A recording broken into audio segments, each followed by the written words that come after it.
Bem-vindo ao Pré-Calor e a mais uma aula de língua portuguesa. O tema de hoje é bem interessante, é análise e interpretação de texto. Vamos praticar a famosa leitura morfossintática. O material completo, inclusive com exercícios e respostas, você encontra no nosso aplicativo.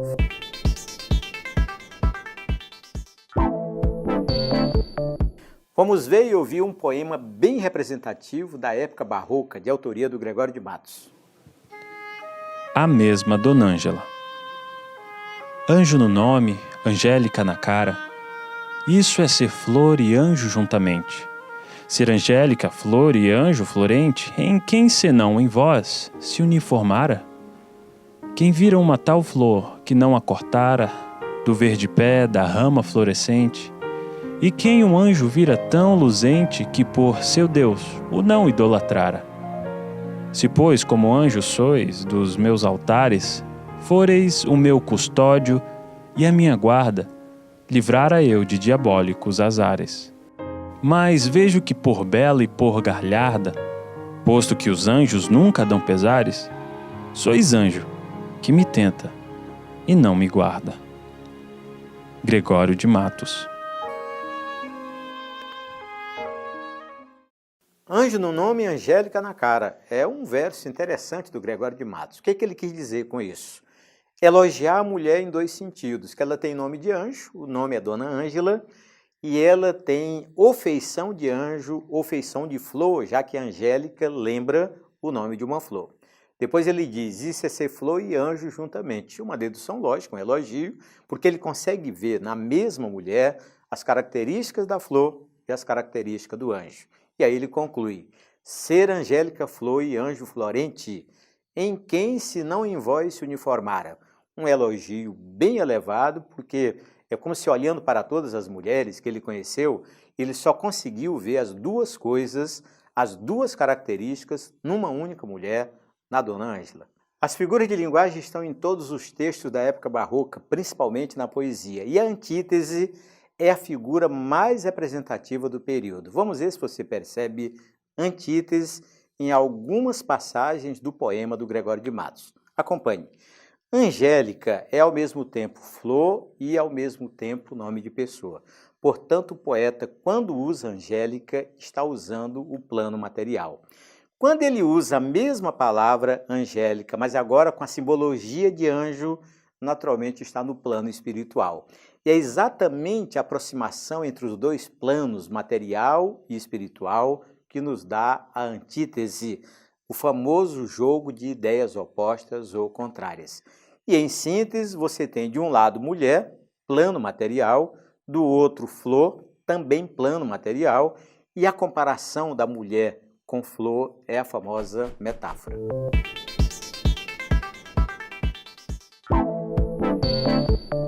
Vamos a mais um verso do poema do Gregório de Matos. Leia comigo. Se, pois, como anjos sois dos meus altares.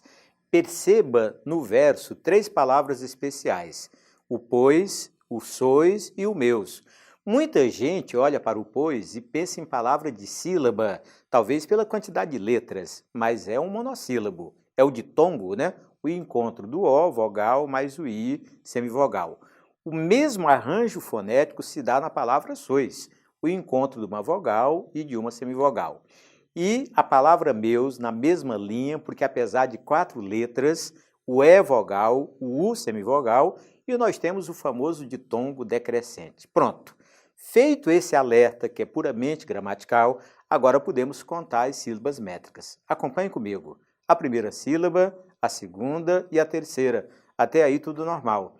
A quarta sílaba ela é especial porque a palavra como termina em vogal e a palavra anjo começa por vogal. Pronto, você já aprendeu, as duas se unem numa só. E a décima é especial por conta daquela lógica de contar até a sílaba tônica da palavra. Note que altares é uma palavra paroxítona, portanto a 10ª sílaba é o tá e você não pode considerar a última. Percebeu? Vamos a outro verso do poema do Gregório de Matos. E quem um anjo vira tão luzente? Perceba que agora as palavras são bem normais, por isso o verso é até menor na folha de papel e a contagem também vai ser bastante normal. Acompanhe. A primeira, a segunda, a terceira, a quarta, a quinta, a sexta, a sétima, a oitava, a nona e a décima. Ao pé da letra, somente a 10ª sílaba é especial. Por quê? Porque a palavra luzente é paroxítona e a regra manda contar até a sílaba tônica da palavra. Rima rica, você consegue perceber no momento da leitura? É quando duas palavras rimam, mas têm classes gramaticais diferentes. Perceba isso no poema do Gregório de Matos. Cara, substantivo, rimou perfeitamente com uniformara, mas é verbo. Essa rima entre duas palavras gramaticalmente diferentes é que é a famosa rima rica. E olha que o fenômeno se repete em juntamente, olha aí o sufixo mente, portanto advérbio, e rimou com florente, que é um adjetivo. Então é isso. Quando dentro do poema duas palavras rimam, mas têm classes diferentes, aí você está diante da rima rica, que é um aspecto de valor, principalmente no soneto e principalmente na época barroca. O que vem a ser rima pobre? É a rima entre duas palavras de mesma classe gramatical. Olhemos para cortara e para idolatrara no poema do Gregório de Matos. Veja que há uma identidade sonora total a partir da sílaba tônica. E as duas palavras têm a mesma classe gramatical, são verbos, é a rima pobre. Vamos ver o fenômeno mais uma vez? Florescente, que vem de flor, aparência de flor é adjetivo. E luzente, aquilo que brilha, aquilo que produz luz, também é adjetivo. Pronto, temos rima porque há uma coincidência sonora a partir da sílaba tônica e as duas palavras com a mesma classe gramatical, rima pobre. Depois da rima rica e da rima pobre, vamos ver se você percebe o que é rima feminina.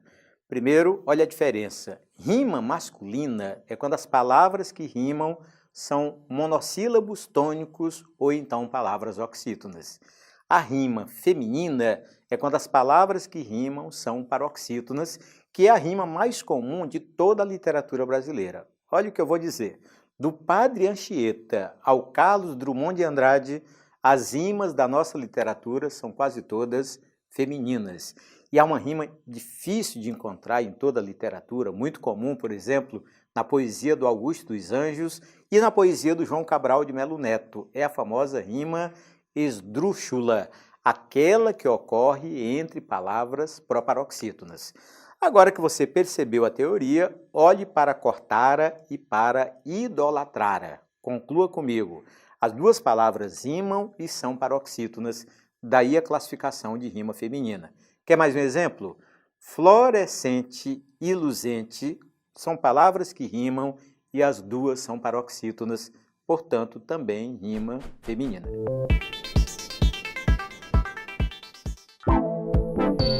Quem vira uma tal flor que a não cortara, do verde pé da rama florescente.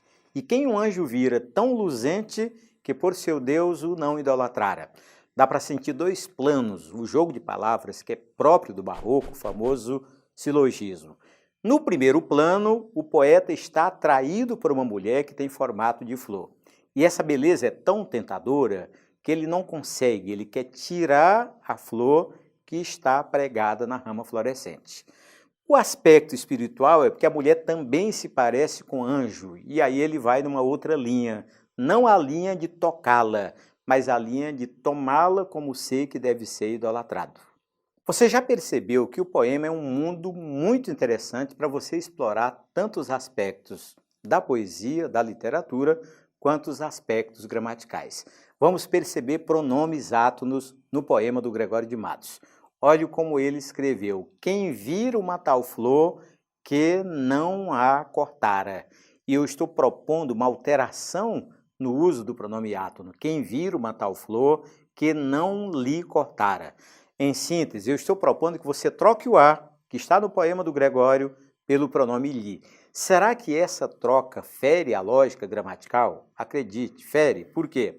Porque o Gregório não usou esse a à toa, ele usou em sintonia com o verbo. A ideia de cortar não envolve preposição, é o famoso verbo transitivo direto. Portanto, para esse tipo de verbo que não combina com preposição, o lhe é o pronome proibido. Conclusão: a versão com o lhe é errada e a versão do poeta com o pronome a é a versão correta. Vamos perceber ainda numa outra passagem do poema. Quem vira um anjo, eu coloquei quem lhe vira. E a mesma frase, quem vira o anjo, quem o vira. O que você acha? Nesse caso, é o ou é o lhe? Olha, o segredo está no verbo. Note que a ideia de vira, que é o mais que perfeito do verbo ver. Vamos, você não está lendo o verbo virar, você está lendo um contexto poético em que vira é o mais que perfeito do verbo ver. E você sabe, o verbo ver é tradicional, transitivo direto, ele não se envolve com preposição. Portanto, a construção com o lhe é proibida e a construção com o o é a construção obrigatória. Vamos discutir colocação pronominal olhando versos do Gregório de Matos. Que por seu Deus o não idolatrara. Você percebe que o poeta fez uma colocação pronominal bastante estranha se comparada com os dias de hoje. Note que o pronome o, famoso pronome pessoal oblíquo átono, foi colocado entre Deus e o advérbio não. Não é normal, mas atenção, é correto. Normal para hoje é a segunda versão, que por seu Deus não o idolatrara. Perceba que o não, advérbio de negação, funciona como palavra atrativa, ou seja, tem poder de atrair o pronome átono para antes do verbo. É a famosa próclis, muito peculiar em função da palavra atrativa. Agora, se você tirar o pronome átono diante do verbo e colocá-lo depois, aí você comete erro gramatical. Confira comigo. Que por seu Deus não idolatrara o. Aí fere-se a norma culta da língua, porque diante de uma frase com palavra atrativa, o pronome deve ficar depois. É a famosa posição enclítica do pronome átono. A língua é muito rica em palavras atrativas. Qual é o poder que elas têm dentro da frase? Atrair o pronome átono para antes do verbo. É o famoso caso de próclis. Dois grupos chamam bastante atenção e aparecem muito em provas de língua portuguesa.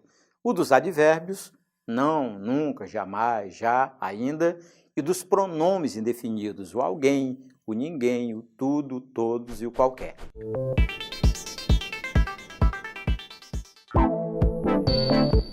Vamos discutir a acentuação gráfica olhando palavras dentro do poema Dona Ângela, do Gregório de Matos. Perceba Angélica, leva acento, você tem consciência disso. Mas as provas querem que você justifique a acentuação gráfica.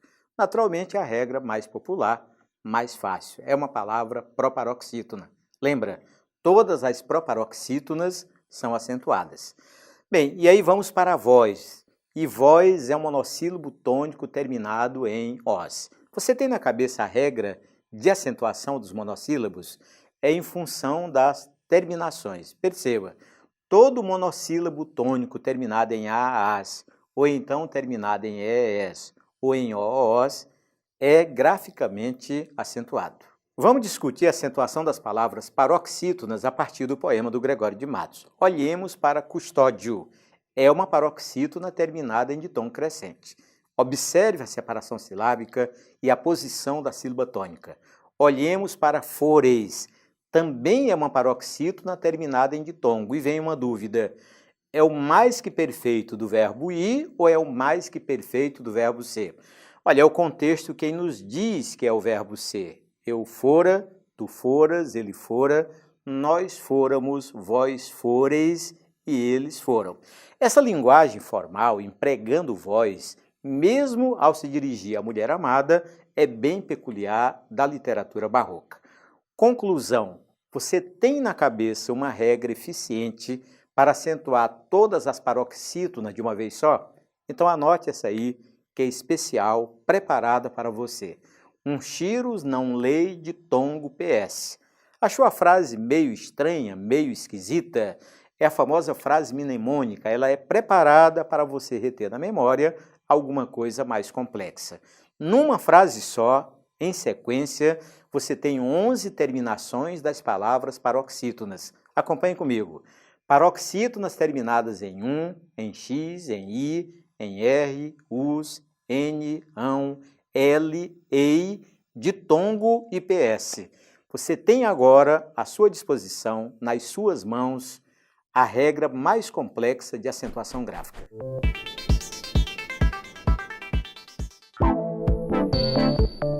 Vamos enfrentar um desafio de acentuação gráfica. Perceba o enunciado.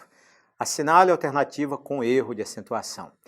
Antes de entrar no mérito de cada letra, de cada alternativa, perceba comigo, as palavras são paroxítonas e elas estão em dupla, uma no singular e a outra no plural. Você vai resolver a questão comigo e perceber uma particularidade muito importante, comum em provas de vestibulares. Letra A, hífen com acento e hífens também com acento. Letra B, próton e prótos, ambas acentuadas. Letra C, nêutron e nêutrons, as duas acentuadas. Letra D, itens sem acento e itens também sem. E letra E, pólen acentuada graficamente e pólens sem o acento. Já descobriu qual é a particularidade? Meu amigo, minha amiga, se você ficou com a letra A, você está de parabéns. Sabe por quê? Porque há uma regra específica para isso. Quando a palavra paroxítona termina em N, se o plural for feito com ENS, como ocorre com hífen e hífens, ocorre com item e itens, com pólen e pólens, o plural não pode ser acentuado. Portanto, você está com a letra A. Perceba, hífen leva acento porque é paroxítona terminada em N, mas hífens não leva porque fez o plural com ENS.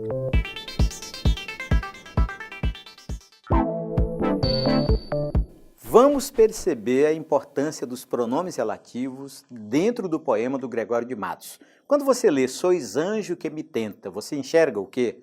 Nota que ele é especial, nota que ele é um pronome representando o substantivo anterior. É essa lógica que é dos pronomes relativos.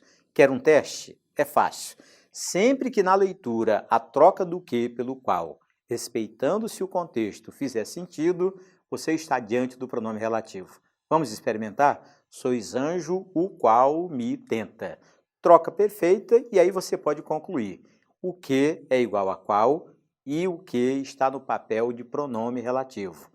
Conclusão última. Quando esse fenômeno ocorre, a oração que principia com o que ou com o qual chama-se oração subordinada adjetiva. Os pronomes relativos têm poder de palavras atrativas. Você tem que perceber isso no momento da leitura. Leia a primeira frase. Sois anjo que me tenta. Tentemos trocar o que pelo qual e vai ficar perfeita a troca. Sois anjo qual me tenta. Note que o me está antes do verbo. Quem promove essa posição? Naturalmente a presença do que? Pronome relativo. É a famosa próclise obrigatória.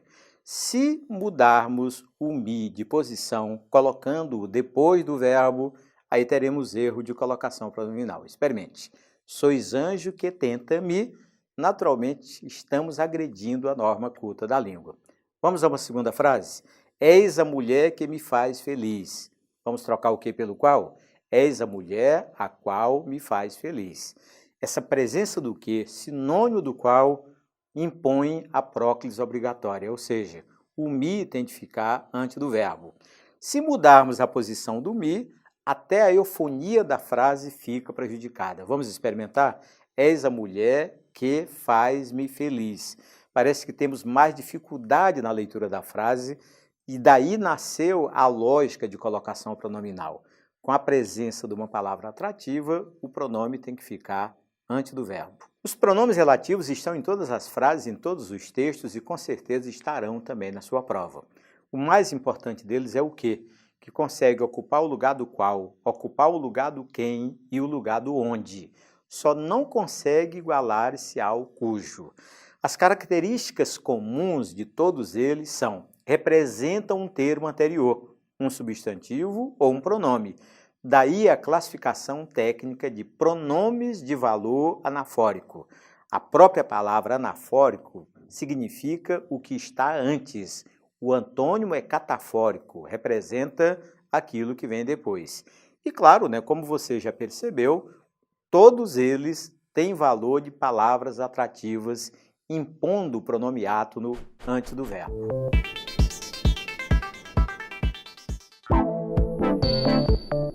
A aula de hoje fica por aqui. Dê um like no nosso vídeo, assine o nosso canal no YouTube e acesse o nosso aplicativo. Você terá todo o material de apoio para essa aula, com exercícios e com respostas. Bons estudos!